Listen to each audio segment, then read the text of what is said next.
Uch Bahodir multfilmidagi Alyoshaning bobosi Tixinga bir qarang. Uning ko'rinishi Shahzoda va bo'ri multfilmidagi qirolniki bilan deyarli bir xil. Siz ham buni sezgan bo'lsangiz, miyangizga ular bitta shaxsmi degan savol aniq kelgan. Lekin bunday bo'lishi mumkin emas. Axir bu boshqa multfilmlar-ku. Bugungi videoda ushbu ikkita multfilm bir-biriga qanday bog'liqligi va Tixin va Shoh aslida bitta odammi degan savolga javob topasiz. Kanalga obuna bo'lib qo'ying, chunki bizda shunga o'xshash teoriyalar juda ko'p. Qani unda boshladik.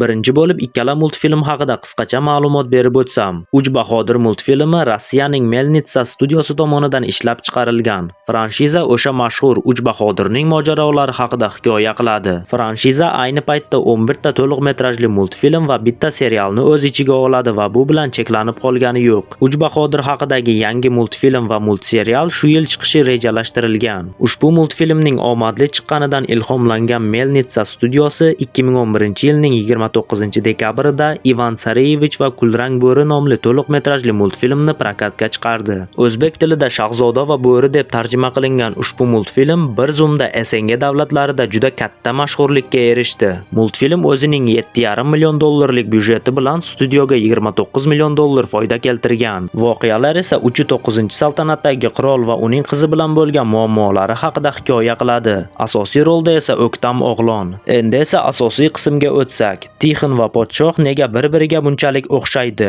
Bu ikkalasi aslida bitta odammi? Shahzoda va bo'ri multfilmining 3-qismida shunday sahna mavjud. Unda ushbu personaj kiyimini ochib, qahramonlarga o'z tatuirovkasini ko'rsatadi. U yerda esa Uch Bahodir multfilmining 1-qismidagi voqealar va personajlarning bir nechtasi tasvirlanganligini ko'rishimiz mumkin. Shuningdek, multfilmning 4-qismida qirol xaritadan foydalanadi. Unda esa Uch Bahodir multfilmidagi Kiyev shahri va uch boshli tog'ni payqash mumkin. Bu shuni anglatadiki, ikkala multfilmning voqealari bitta olamda bo'lib o'tmoqda, faqat har xil vaqtda. Tixinga keladigan bo'lsak, uning yuz tuzilishi, ko'z, burun va soqollari Shohnikiga 99% o'xshash. Faqatgina animatsiyada biroz farq qilishi mumkin. Shohdan farqli o'laroq Tixin juda aqlli odam. Aynan uning yordami bilan Bahodirlar karta o'ynaydigan daraxtni yutishga muvaffaq bo'lishdi. Shuningdek, u knyazni ham qutqarib qolgan va faxriy yorliq bilan taqdirlangan. Podshoh esa Tixin kabi aqlli emas. Uni xumkalla desak ham bo'ladi. Xumkalla?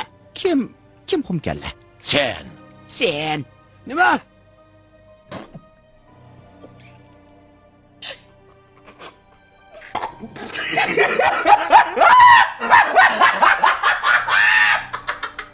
Ko'rib turibsizki, bu ikkala personaj tashqi tomondan bir-biriga o'xshasa-da, xarakteri har xil. Lekin Shahzoda va bo'ri multfilmida mushuk Shohdan sehrli qalpoq haqida so'raganida, uni kiyib ba'zida bozor aylanishni yoqtirishini aytgandi. Demak, u Shoh bo'lishiga qaramay oddiy hayotni yaxshi ko'radi. Shahzoda va bo'ri multfilmining voqealari Uch Bahodir multfilmidan oldin bo'lib o'tgan. Shuning uchun u bu multfilmda Shoh, lekin vaqt o'tgach u qirollikdan zerikadi va oddiy hayotda yashashni tanlashi mumkin. Yana bitta taxmin bor, ular aslida bitta odam emas, balki aka-ukalar bo'lishi mumkin. 9-saltanatda qanchalar ahmoq bo'lmasin, aka taxtga o'tiradi, uka esa Rostov shahriga yo'l oladi.